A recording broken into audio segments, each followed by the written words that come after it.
Assalamualaikum warahmatullahi wabarakatuh. Perkenalkan saya Siti Rahimah Zahra NIM 142 dari kelas B. Di sini saya akan menjawab soal UTS pengantar ilmu pertanian. Kegiatan memanfaatkan sumber daya hayati dengan bercocok tanam di atas sebidang tanah untuk menghasilkan makanan pokok atau mengelola lingkungan. Komoditas subsektor pertanian yang ada di daerah saya yaitu Kabupaten Bondowoso. Di antaranya tanaman pangan berupa padi, jagung, singkong, ubi jalar, kacang kedelai, kacang tanah, dan kacang hijau. Subsektor perkebunan yaitu kopi dan teh. Subsektor kehutanan yaitu kayu jati dan kayu sengon. Subsektor hortikultura yaitu kopi arabica dan kopi robusta.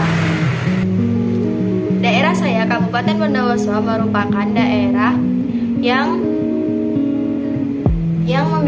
memiliki sebutan Republik Kopi, di mana di Bondowoso sendiri melimpah kopi arabica dan kopi robusta, sehingga dijuluki sebagai Republik Kopi.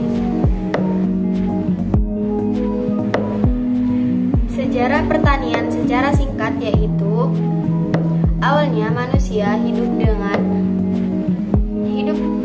dengan memenuhi kebutuhannya dari alam seperti memetik buah dan berburu hewan.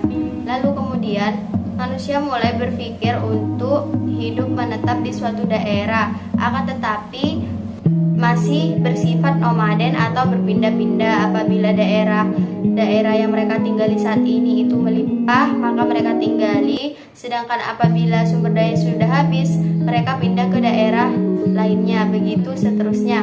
Sampai pada akhirnya manusia mulai berpikir bahwa dalam pemenuhan kebutuhannya mereka harus menetap di suatu daerah secara berkelompok dan berpikir bagaimana cara bercocok tanam untuk memenuhi kebutuhan hidup mereka sehari-hari. Nah, di sekarang ini pertanian sangatlah berkembang dengan sangat luas, yaitu seperti adanya teknologi baru pertanian, alsintan, traktor, dan lain sebagainya. Secara umum, tantangan yang dihadapi dalam sektor pertanian di daerah saya yaitu kurangnya lahan pertanian dan belum termanfaatkan secara optimal karena dialihfungsikan menjadi pabrik industri. Selain itu, modal yang terbatas juga menjadi salah satu faktornya. Kurangnya lembaga pertanian yang berjalan belum cukup optimal. Selain itu, harga produk yang tidak stabil juga menjadi salah satu tantangan pertanian di daerah saya. Lalu, kurangnya pengetahuan petani tentang mengatasi hama dan penyakit juga merupakan salah satu penyebabnya. Sedangkan tantangan khusus yang dihadapi pada komoditas kopi sendiri yang ada di Bondowoso yaitu kurangnya kelembagaan pertanian yang belum berjalan dengan cukup optimal. Selain itu, kurangnya dukungan dari pemerintah setempat seperti modal, penyuluhan, dan bimbingan pertanian. Hal tersebut terjadi di beberapa kecamatan Kabupaten Bondowoso, yaitu diantaranya Kecamatan Sumberudingin dan Logosari. Input merupakan masukan dalam proses produksi pertanian. Input meliputi tanah, modal, tenaga kerja, dan manajemen. Input pada komoditas kopi sendiri yaitu diantaranya ada lahan. Semakin luas lahan dan semakin produksinya itu berkembang, maka pendapatannya akan semakin besar. Yang kedua yaitu luas lahan yang ditentukan oleh luas jarak tanam kopi dengan kemiringan tanah. Luas jarak tanam kopi yang ideal yaitu 2,75 dikali 2,75. Hal tersebut sesuai dengan pendapat Suwarto et al. Pada tahun 2014. Selanjutnya yaitu umur tanaman yang produktif. Umur tanaman kopi yang produktif berkisar antara 6 sampai 7 tahun. Kemudian biaya produksi. Biaya produksi meliputi biaya tetap, biaya variabel, dan biaya total yang digunakan pada proses produksi. Yang terakhir yaitu perluasan produksi dengan 4 tahap.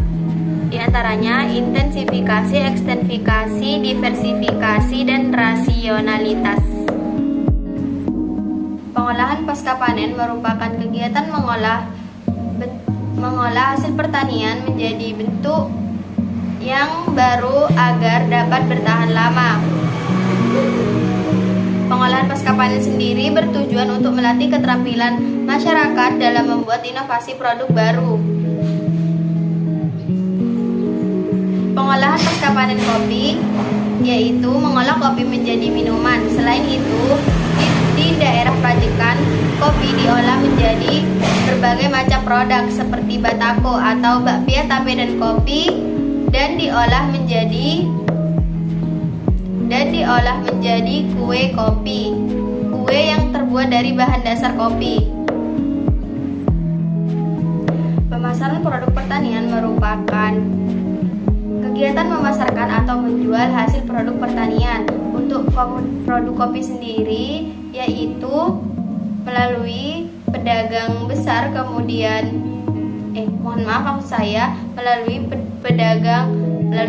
dari petani ke pedagang pengepul, setelah itu ke pedagang besar, kemudian ke pengecer. Selain itu, owner cafe dapat memesan langsung kopi tersebut kepada petani. Untuk kopi Arabica dan kopi Robusta sendiri itu sudah diekspor ke berbagai negara seperti Swiss dan Belanda. Kelembagaan pertanian merupakan organisasi atau lembaga yang mengatur tindakan atau perilaku masyarakat dalam kehidupan sehari-hari maupun dalam usahanya untuk mencapai tujuan tertentu dalam bidang pertanian.